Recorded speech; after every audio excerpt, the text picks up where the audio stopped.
Is there a UK version of, because I'm an American religious historian, and one of the most predominant American cultural scripts in response is just a positive mental reframing. It's a therapeutic pushback that will then say, well, if I just help you reframe, you're going to then the positive momentum will carry you away. Yeah. So it's any iteration of like, well, negative grief, catastrophic loss will yield negative, but positive allows us to. Is there a UK version of like, keep that to yourself, thank you so much?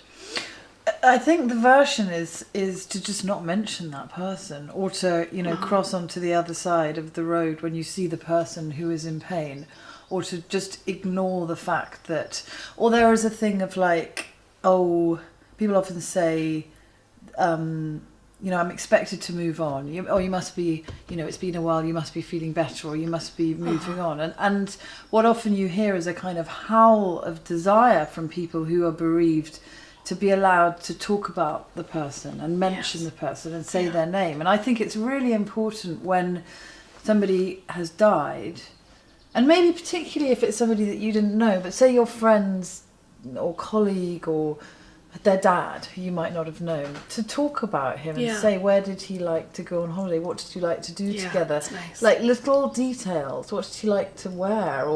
And obviously you have to find the appropriate moment of how to do that. You can't just like first question, but to give somebody an opportunity to articulate their relationship with the person that they've lost is really important. And I think we're so embarrassed in this country by sex and death, and we're so embarrassed by talking about death because we think we're going to upset. If you talk to me about Nell's death, it's going to upset me. Yeah, it is, but like, of course it is, and it should do, and that's the whole point. And to feel the stuff is the whole point of life, and you can't be a human being without feeling acute pain. And the more that we allow that pain to metabolize, to come into us and flood through us and become part of us. And when I wrote The Red in My Bed, I really wanted to I felt as though death was done. I wanted, as though I couldn't see, I wanted to put my hands on the face of death and feel the shape that death made and what that was like to live with death with me in the room. So I'd seen death do its thing to Nell, take Nell away, and I wanted to be really close to death, not to kind of move on and run away and feel like, okay, the funeral's done, right, let's get back to normal, but to really, really live with that presence. And there is that first, we were talking about a moment ago about the immediate aftermath, when the physical loss of this person. Yeah, she's a monumental person. Like, where have you gone? Where have you gone? Where have you gone? And I'd say the first 6 months of the grieving process was like trying to stabilise my mind around the fact that she had gone, and looking for her and looking in all the signs, and sometimes believing when I saw these two deer, that's her, and then feeling just so angry with myself. But it was when I sort of stopped directly looking for her, stopped wanting her voice to answer me. Because when somebody dies, to start with, I really used to go walk out into the fields around the house here and talk to her and think that the sky was going to kind of crack open and the hologram was going to appear, and she was going, I was going to hear her voice, and you're just left with this like deafening silence. And it was when I sort of stopped looking. And I write about it as being out in the field, and horses are a really big part of my life, and like looking for a horse. But if you try and look, or say you're in the house and you've lost your car keys, if you look directly for your car keys, you never find them. But if you sort of stop looking for them, you find them. Too.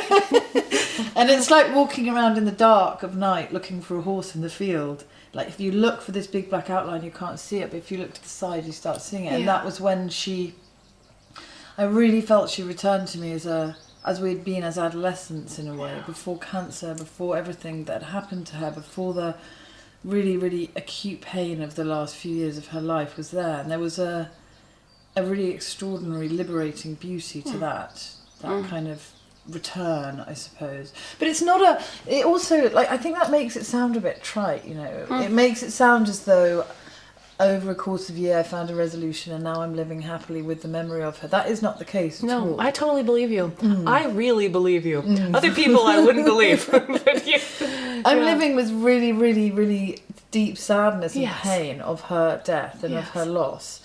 And yet I am aware that there's a kind of, in grief and in death, not my death, in her death, there is a kind of breaking of the self that goes on, and for me that goes on, and of my life. And it is in this sort of, you know, I also describe it as like a sort of, you know, your own personal Troy, or it's like a cathedral collapsing, or it's like something massive completely collapsing. Yeah. And from that place of utter collapse, you have to create something new.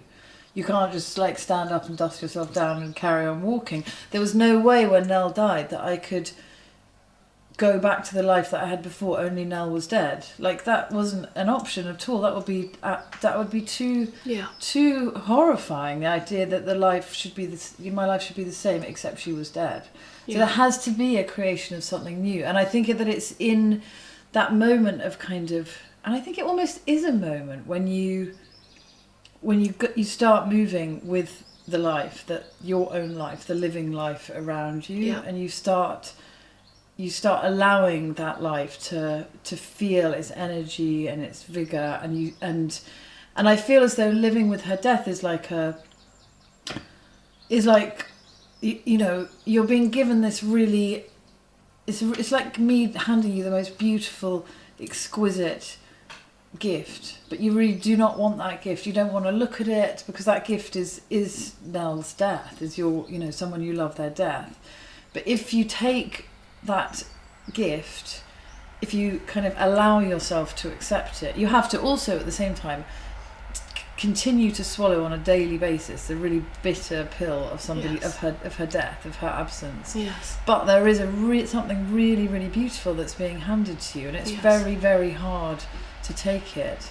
It's a gift that you don't want. I would do anything to reach back to my life where my sister was alive. I didn't want to take it, but this is also your, you know, this is your life, is probably your one life, you know, and realizing yourself, you know, you have to realize yourself. Yeah.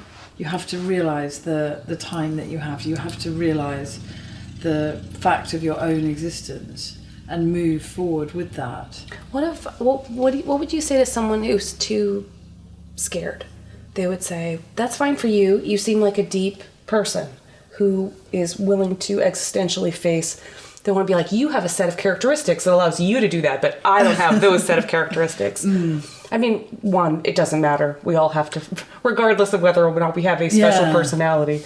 But like, what would you tell someone who's scared that they can't live with all that love? A friend of mine said to me a few weeks after Nell died, I promise you it will get better. And I just remember thinking, it won't, this is it.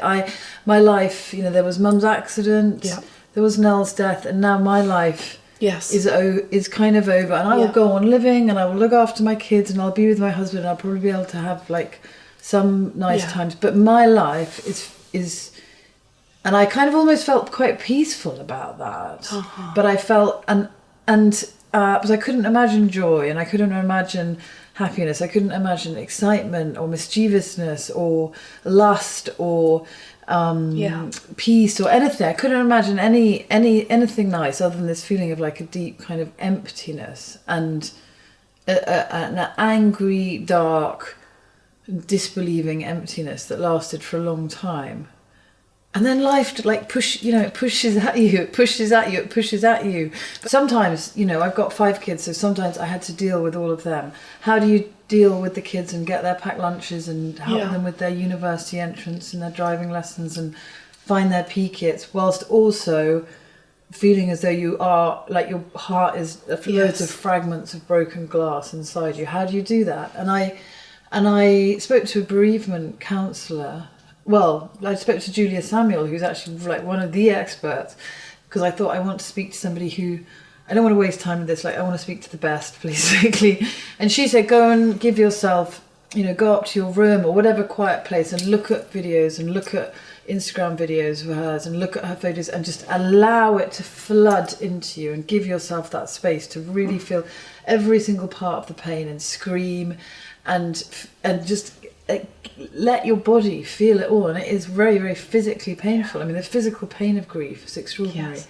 And then go and look after the children. And so create kind of like these precious places, like literal places that you can go to. Thank you so much for this absolutely gorgeous conversation. Well, you're just the cracked open feeling. I have felt it, and it felt so beautiful to see all that love pouring in and out of the way that you, the way you describe not just being it having happened, but being willing to be so radically changed by it. That is a kind of courage that I see all over you. And I'm so grateful to know you.